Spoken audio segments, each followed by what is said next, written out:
être séduit. Et il y a d'autres passages encore, on voit dans le désert où quand Satan est venu parler à Jésus. Tu vois, par exemple. Ou bien on voit aussi, c'est arrivé aussi à Job, où quand Job, en fait, sa femme a dit, maudit Dieu et meurt. Lui a été en action, tu vois. Il aurait pu dire oui. Tu vois, le diable a voulu séduire ce sens-là, tu vois. Maudit Dieu et meurt. Tu as vu comment tu es malade, tu as vu tout ce qu'il a dit. Et puis il a refusé.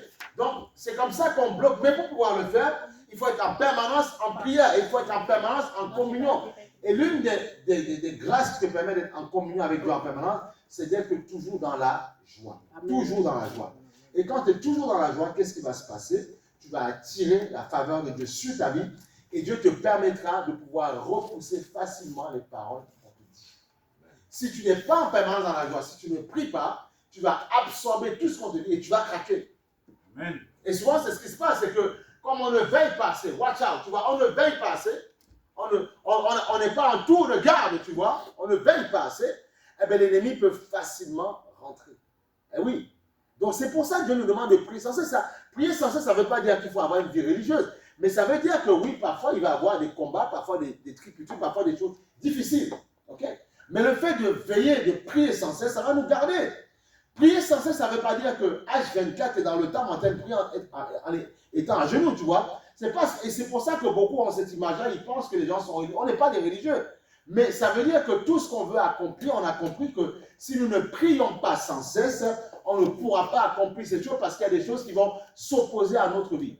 Je dis, mais celui qui est dans le monde, mais ouais, mais il arrive à faire ça, même avec un peu de détermination, il arrive. Pourquoi parfois il arrive? Mais pourquoi? Parce que le diable sait que toi, tu es un enfant de Dieu. Il y a des attaques que le diable porte contre les enfants de Dieu et d'autres attaques contre le monde. Nos attaques parfois peuvent être plus rudes parce qu'il sait que nous sommes des ambassadeurs qui sont amenés à aller sauver d'autres personnes. Amen. Donc il ne faut pas que le bercail soit rempli. Amen. Ok? Comme il ne veut pas que le bercail soit rempli, qu'est-ce qu'il va faire?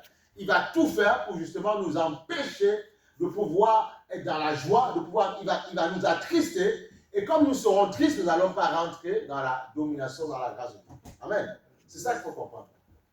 Parce qu'on va être attristé. Alléluia. C'est pour ça que la Bible dit, soyez tout le temps dans la joie, tout le temps dans la joie. Tout le temps. C'est un secret. Tout le temps dans la joie. Rien. Tout le temps dans la joie. Eh oui, tout le temps dans la joie. J'aurais pu dire, oui, mais comme on disait ce matin, avant de me lever ce matin, j'ai dit, tu vois, parfois, il y a des gens qui peuvent se dire, ouais, mais venir à l'église ce matin, ouais, je suis fatigué. Ou bien, il y a certains, ils travaillent toute la journée, toute la semaine, parfois tous les jours. Et puis ils disent, non, mais j'ai un seul jour de repos, ce jour-là, je profite pour dormir. Ah non, c'est tout faux là. Au contraire, c'est là où tu vas venir. On ne te demande pas tout ton temps de venir adorer. Parce que, écoute, quand la fatigue, l'oppression que tu as dans le monde, cette oppression-là, elle n'attaque pas que ta chair, elle attaque ton esprit aussi. N'oubliez pas que le diable, quand il nous oppresse, quand il nous attaque, même au travail, quand il nous fatigue, le but, ta chair, il s'en moque.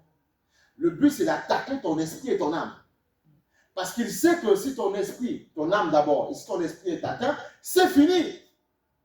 Voilà pourquoi la Bible dit que ceux qui croient en Dieu, ils renouvellent leur force en permanence. Donc celui qui dit, oui, mais je travaille tous les mois, bon, il y a un dimanche qu'on me l'a accordé, je vais me reposer. En fait, à tout faux.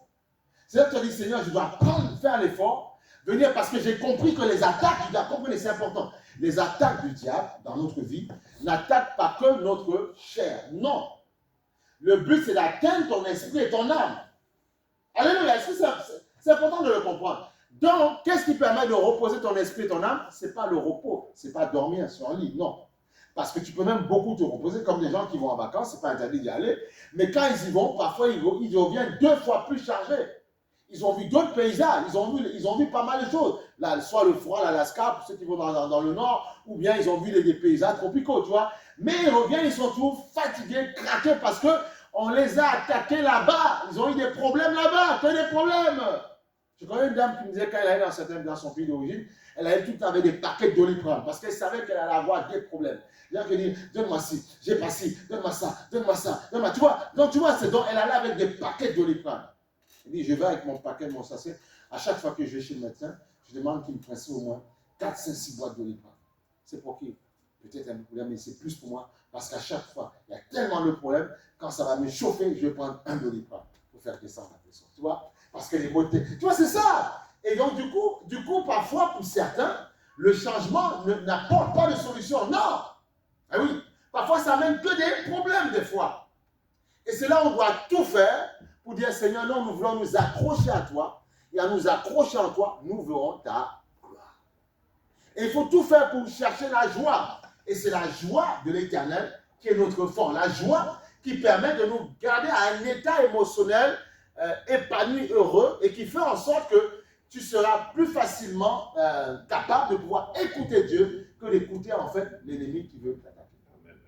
Eh oui, c'est très important. Parce que si tu écoutes justement, en fait, si tu restes en permanence dans la joie, qu'est-ce qui va se passer? Eh bien, tu vas attirer, amorcer d'autres formes d'influence qui vont attaquer ton corps et tu ne pourras pas manifester la gloire, tu ne vas pas entendre Dieu te parler parce que tu as perdu justement la joie que tu as. Et voilà pourquoi Dieu nous dit ceci. Le royaume est forcé et ce sont les violents qui s'en emparent. Donc au bout de moment, tu dois comprendre que les portes d'entrée, comme on l'a vu dimanche dernier, ton âme, ta chair, voilà, le toucher, l'huile, l'odorat, tout ce que tu veux. Amen. Ce sont les portes d'entrée. Alléluia. Les portes d'entrée. Et ces portes d'entrée, comme on a compris que c'est par elles qui rentrent, dans une porte, par exemple, tu vas fermer à clé pour que tu ne puisses pas, que en fait les esprits ne puissent pas rentrer. Alors que les gens ne puissent pas, les voleurs ne puissent pas rentrer. Donc toi, c'est pareil, tu dois fermer justement ton état émotionnel. Tu dois fermer les sens de ta vie. Amen. Les quatre. Tu dois fermer ça. Et si tu fermes ça, tu verras que tu verras la gloire de Dieu. En fait, tu seras dans une disposition pour recevoir la gloire. Oui. C'est important. C'est important. Il dit, j'ordonne que tu sois puissant. J'ordonne. Et oui, j'ordonne que tu sois puissant. J'ordonne que tu sois puissant. Psaume 68, verset 28. Il ordonne parce qu'il sait que tu seras tenté. Il ordonne, tu seras tenté. Voilà, c'est ça, Matthieu 11, 12. Depuis le temps de Jean-Baptiste jusqu'à présent, le royaume des cieux est forcé et ce sont les violents qui s'en emparent. Okay? Depuis le temps de Jean-Baptiste, le royaume est forcé. Il est forcé. On ne dit pas qu'il faut le caresser, il faut forcer, il faut être violent. Ça veut dire qu'à parfois tu sens que ton cœur est verrouillé. Parce que nous tous, on peut passer par des moments où notre cœur est verrouillé, où c'est compliqué, où les mauvaises pensées nous attaquent, pas une situation. Parce que hier, tu as laissé l'attaque rentrer. Du coup, parce que tu as laissé rentrer, le diable vient encore, il donne une autre attaque à nouveau. Du coup, tu sens que ton cœur est verrouillé. La Bible dit, le royaume des cieux est forcé, ce sont les violents qui s'en emparent. Et la Bible dit, le royaume des cieux, c'est quoi? C'est la justice et la paix. Amen, par le Saint-Esprit, voilà. Et on a vu dimanche dernier, heureux ceux qui ont soif de justice. Ils seront exaucés, tu vois. Parce que la justice de Dieu, voilà, justice de Dieu. Et par sa justice, Dieu fait des choses admirables, des grandes choses, tu vois. Donc le royaume des cieux est forcé, ce sont les violents qui s'en emparent. Ça veut dire que dans ta vie chrétienne, il y a un moment donné où tu dois arrêter de te plaindre, tu dois arrêter de te victimiser, tu dois dire, Seigneur, je veux me battre, Seigneur, pour y arriver. Je veux me battre pour décrocher mes bénédictions. Voilà pourquoi il y a des gens, parfois ils donnaient leur offrande parce qu'on a dit, donne l'offrande, tu bâtis ton hôtel et tu vas voir les bénédictions. Du coup, ils ont vu que les choses n'arrivent pas. Et comme ils donnaient pour recevoir, ils ne donnaient pas parce qu'ils aimaient Dieu. Quand ils ne voient pas les choses se faire un mois, un an, ils disent, il y a un problème. Pasteur, non, tu le fais parce que tu aimes Dieu. Et un jour, Dieu t'étonne, Dieu te surprend, c'est comme ça. Eh oui, eh oui. Le nombre de fois, parfois, nous, on fait des kilomètres, les sables, gauche à droite, pour aller adorer le Seigneur. Mais je ne me plains pas. Mais je sais que là-dedans, je gagne quoi? La guérison, je gagne la paix, je gagne ces choses-là. Je gagne la joie vraiment. Parce que c'est comme un sacrifice. Même quand tu viens dans sa maison, même quand tu viens de Lyon, loin l'adorer, même quand tu te lèves, se lever, vous allez voir, le monde dans lequel nous sommes va à un stade où même venir à l'église, parfois, il te fera la foi. Parce qu'il y a tellement de pression, tellement de tentations à gauche, à droite, que tu devras être déterminé parce que le diable va harceler ton âme. Oui, mais je suis trop fatigué, j'ai trop bossé, on m'a mis la pression. Voilà, on m'a pressionné, on m'a demandé de faire, c'est compliqué, j'arrive pas à le faire, donc tu deviens nerveux. Non, tu dois être violent, dit Seigneur. De 8h à 17h, on m'a pris la tête pour trouver quelque chose. Je suis sorti de mon travail. mais je ne vais pas mettre ça sur le compte de Dieu. Non, je vais crier au Seigneur. Il va libérer mon âme. Parce que l'onction va descendre. Et lundi, j'arriverai plus frais et je vais trouver la solution. C'est comme ça que l'enfant de Dieu doit penser. Eh oui. Bon, toi aussi. Donne à César ce qui appartient à César et Dieu ce qui appartient à Dieu. Vraiment, c'est ce qu'il faut faire. Parce que c'est Dieu qui t'a mis sur la terre. C'est pas toi. Je n'ai pas demandé à l'aide. C'est Dieu qui t'a mis sur la terre. Puisqu'il t'a mis sur la terre, eh bien parce qu'il t'a mis sur la terre, il prendra soin de toi, il se débrouillera. Il va se débrouiller. Tu vois? Donc il est forcé. Et ce sont les violents qui s'en emparent. Et dans le Psaume chapitre 68, verset 28, et c'est comme ça qu'on arrive à maîtriser, à dominer les 500. Psaume 68, verset 28. On arrive à dominer les 500, dominer, parce que nous avons compris, ce sont des portes d'entrée. La chair, des portes d'entrée par lesquelles le diable infuse les pensées dans notre âme. Alléluia. Dans notre âme, dans notre âme. C'est important de comprendre ça. Dans notre âme. Il faut. J'aime faire ça et j'aime parce que c'est important de comprendre ça. C'est important de comprendre ce que tu es. Là, c'est ta chair. On a dit que l'âme, bon, il dit esprit, âme et corps.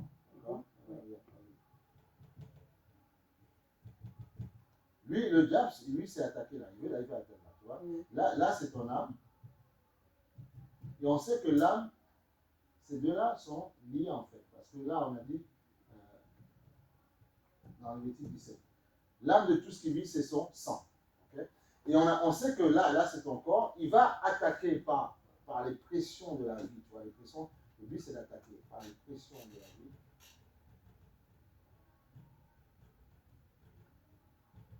Donc, il va attaquer ça. Le but, c'est d'atteindre là. Tu vois? Donc, il faut qu'il attaque. Par ici, et on a dit ici, c'est là où tu as les 5 sens. Tu vois? Voilà. Les 5 sens, tu vois. On a dit l'huile, l'odorat, enfin, toutes ces choses qu'on a dit, le toucher, voilà, la vue, voilà. Donc, lui, il faut qu'il attaque là. Tu vois, il faut que le diable attaque à ce niveau-là pour atteindre là. Parce qu'il sait que là, tu es bien disposé. Et il sait que s'il arrive à attaquer là, détruire là, c'est fini. Mais pour pouvoir atteindre là, c'est normal, c'est comme à la guerre. Au fur et à mesure, on sait ce qu'on veut atteindre. On pilonne au fur et à mesure pour atteindre le trésor, tu vois, pour atteindre le palais du chef de l'État.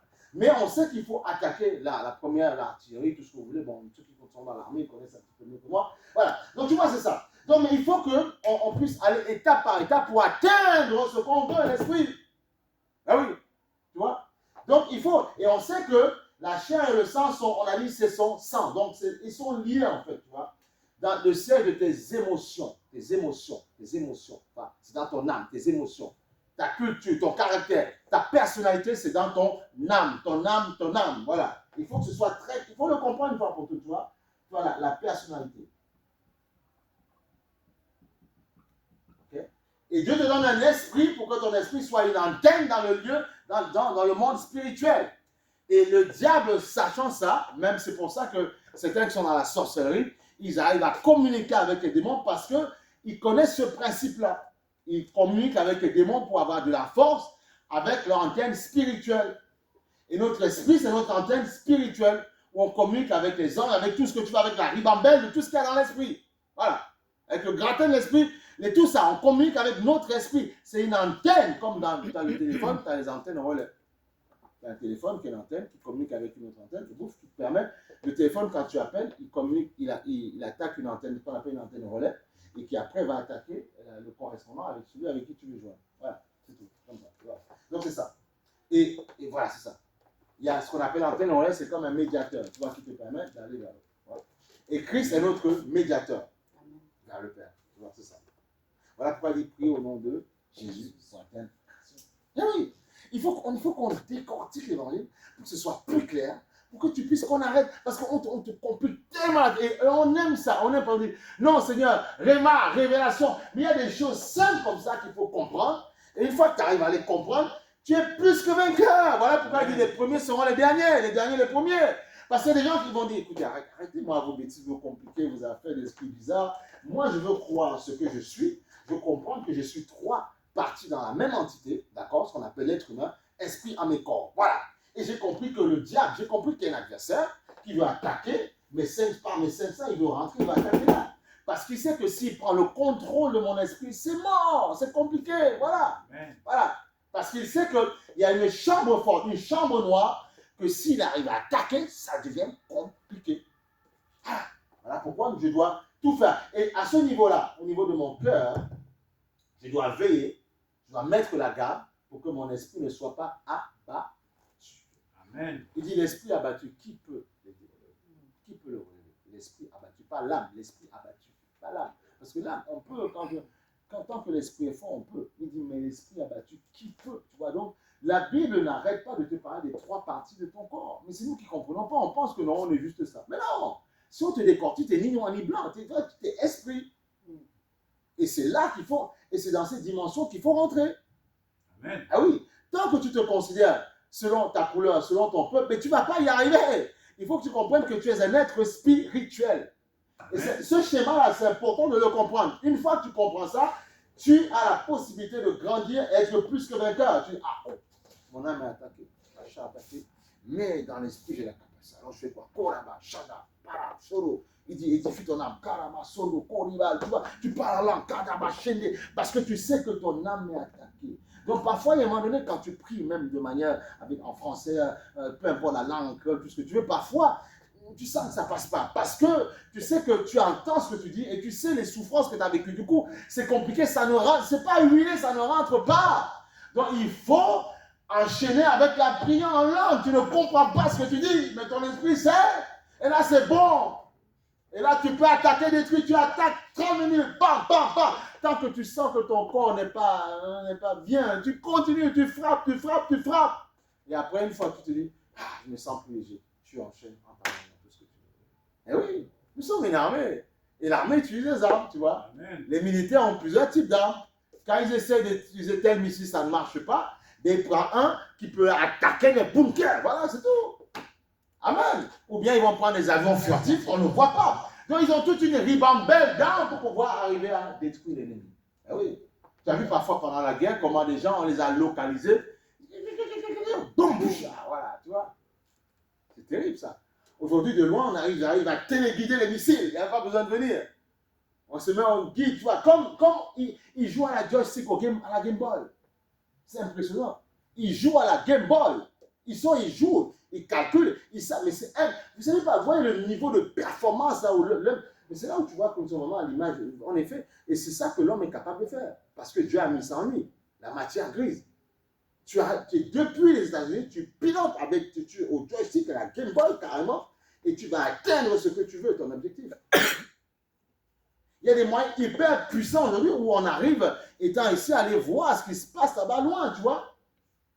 On arrive à ça. Et Dieu nous dit que nous sommes les premiers et les derniers. Et nous, on se contente de Alléluia, Jésus est Seigneur. Non, il faut grandir dans l'esprit, comprendre qui tu es. Et commencer à utiliser les armes de Dieu. Comprendre la prière en langue, c'est quoi? Comprendre la prière, c'est quoi? La prière me permet de garder l'atmosphère, garder la constance, garder la joie. Et là, quand tu comprends ça, tu as envie de prier tout le temps prier. On dit, mais t'es fou. Non, parce que j'ai besoin de garder mon état émotionnel. Je dois bâtir de grandes choses. Je dois aller loin. Je dois bâtir des entreprises. Mais je sais que moi, en étant chrétien, le diable va me combattre. Donc, il faut que je prie. I need to